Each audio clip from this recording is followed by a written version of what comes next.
تیسرا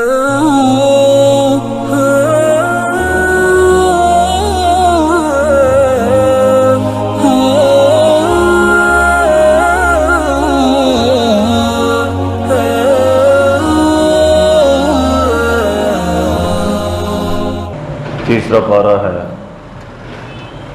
سورہ آل عمران، آیت نمبر 22 سے آگے پڑھیں گے۔ اعوذ باللہ من الشیطان الرجیم، بسم اللہ الرحمن الرحیم۔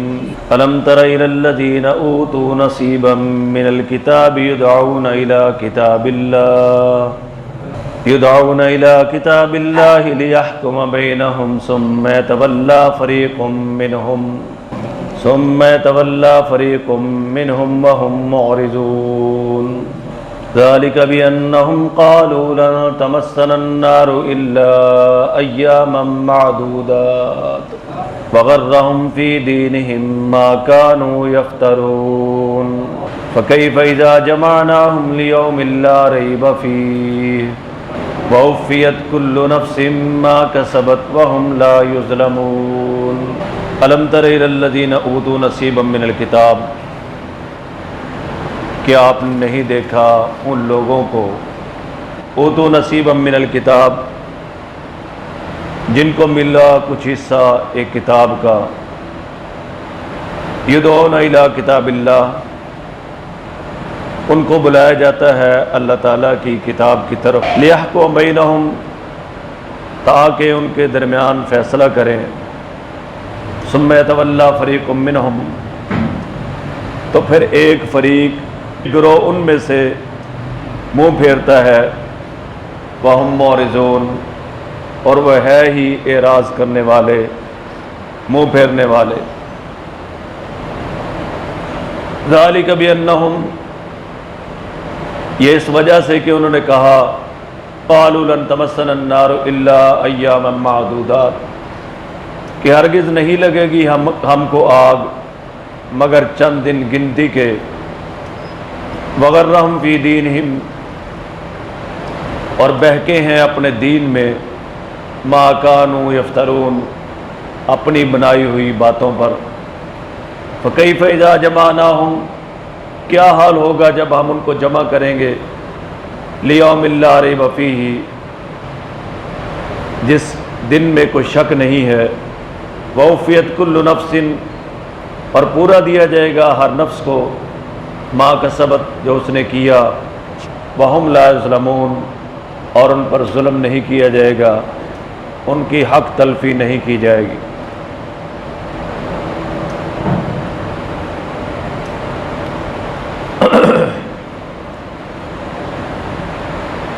اس سے پہلی آیات میں ہم نے پڑھا کہ یہودی کس قدر بدعہد لوگ تھے اور ظالم لوگ تھے کہ انہوں نے انبیاء علیہ السلام کو بھی قتل کرنے سے دریغ نہیں کیا۔ ان آیات کے اندر بھی یہودیوں کی ایک شرارت کا بیان کیا گیا ہے اور ان کے کتمان علم کو بیان کیا گیا ہے، حق بات کے چھپانے کو بیان کیا گیا ہے۔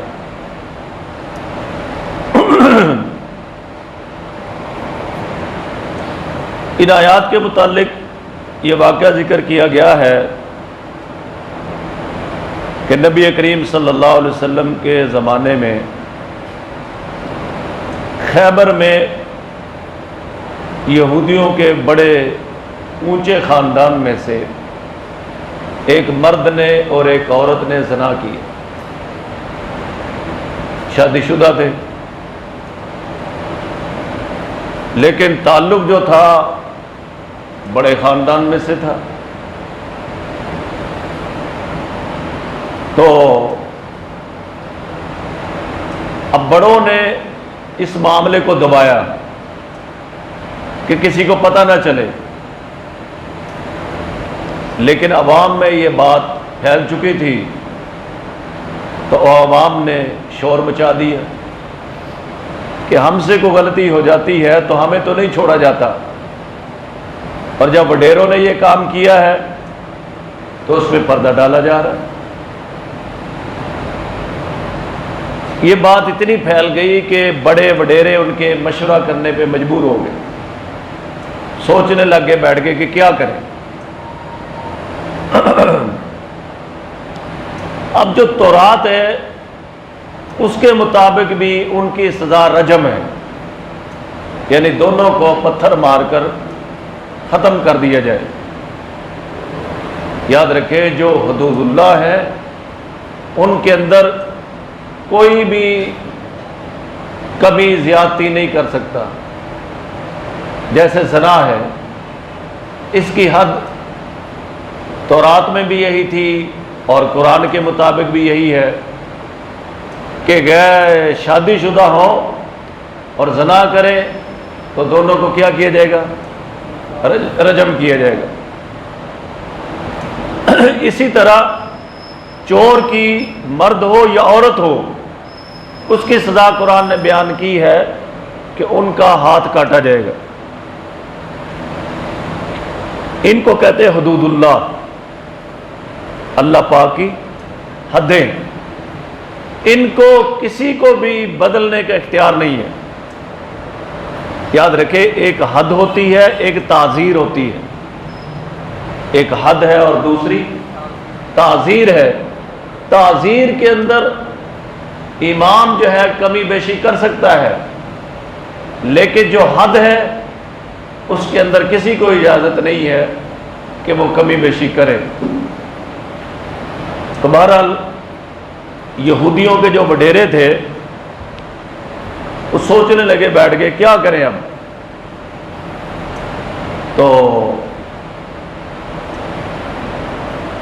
پھر آپس میں بات کرتے کرتے کہنے لگے کہ آپ کو تو پتہ ہی ہے ہم آپس میں بیٹھے ہوئے ہیں کہ نبی کریم صلی اللہ علیہ وسلم اللہ پاک کے سچے نبی ہیں، تو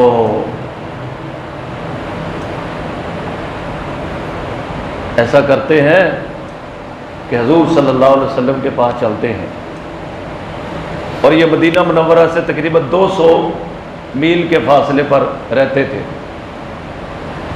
کیونکہ کہنے لگے کہ حضور کا جو دین ہے نا وہ ذرا نرم ہے اور ہمارا جو دین ہے وہ سخت ہے، تو چلیں اب اتنا شور ہو گیا، کچھ نہ کچھ تو کرنا ہی ہے، مرتا کیا نہ کرتا، تو چلیں حضور کے پاس چلتے ہیں۔ تو یہ یہودی جمع ہو کر حضور نبی پاک صلی اللہ علیہ وسلم کے پاس آئے تاکہ آپ صلی اللہ علیہ وسلم کوئی نرم سزا دے دے۔ ان میں ان کا ایک بڑا عالم تھا عبداللہ بن سوریہ، یہ فدق کے مقام پر رہتا تھا جو خیبر سے بھی 3 میل دور تھا، یہ بھی ساتھ تھا، اور یہ تھا بھی کانا، یعنی ایک آنکھ سے اندھا تھا، دل کا بھی اندھا ہی تھا۔ تو جب یہ حضور صلی اللہ علیہ وسلم کے پاس آئے اور یہ تورات کا بھی بڑا ماہر تھا، اور آپ علیہ السلام سے عرض کیا کہ یا رسول اللہ آپ ہمارا فیصلہ کر دیں۔ اب جب فیصلہ ہونے لگا تو وہاں پہ یہودی بھی تھے، مسلمان بھی تھے، منافق بھی تھے، بہت بڑا مجمع لگ گیا۔ مسئلہ پیش ہوا کہ ایک عورت نے اور مرد نے شادی شدہ تھے، زنا کیا ہے، اس کی کیا سزا ہے؟ تو آپ صلی اللہ علیہ وسلم نے ارشاد فرمایا کہ تمہاری کتاب میں اس جرم کی سزا کیا ہے؟ کہنے لگے ہے تو صحیح مگر واضح حکم نہیں ہے تو صحیح لیکن واضح حکم نہیں ہے۔ آپ صلی اللہ علیہ وسلم نے فرمایا کہ تورات لے کے آؤ۔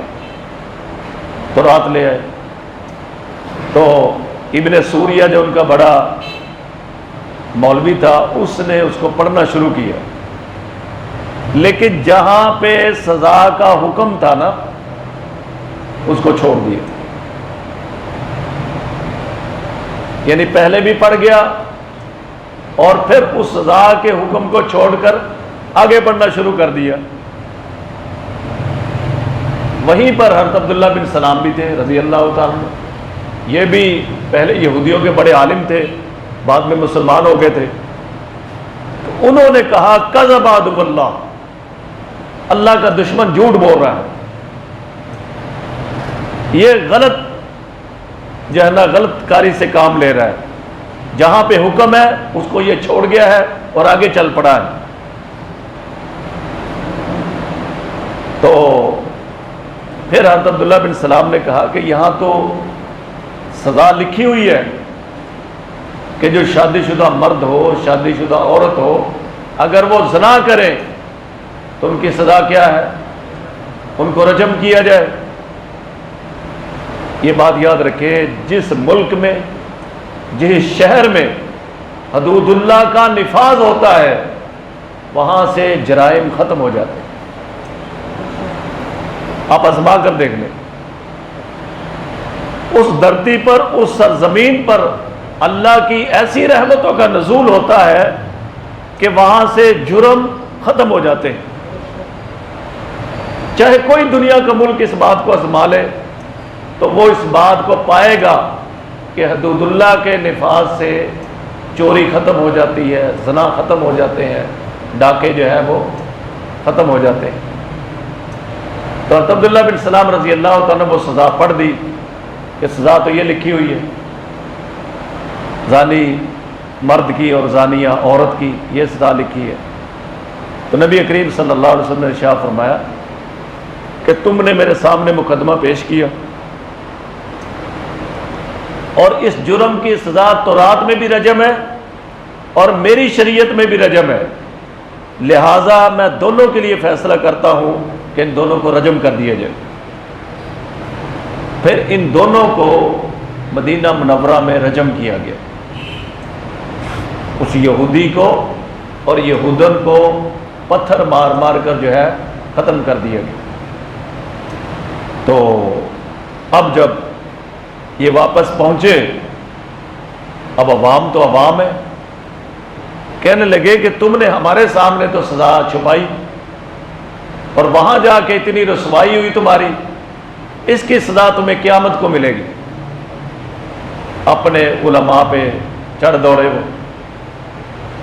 وہ کہنے لگے ہاں ہم سے غلطی تو ہو گئی ہے اور قیامت کو سزا بھی ملے گی، لیکن ٹینشن نہیں ہے، وہ 7 دن سزا ملے گی یا 40 دن ملے گی.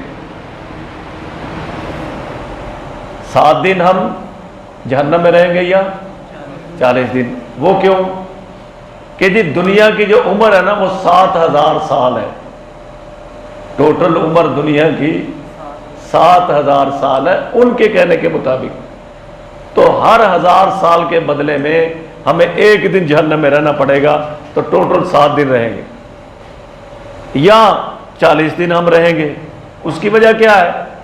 اس لیے کہ ہمارے جو بڑے تھے جنہوں نے بچھڑے کی پوجا کی تھی وہ کتنے دن کی تھی؟ 40 دن. بس اتنے دن ہی رہیں گے، پھر ہماری جان چھوٹ جائے گی.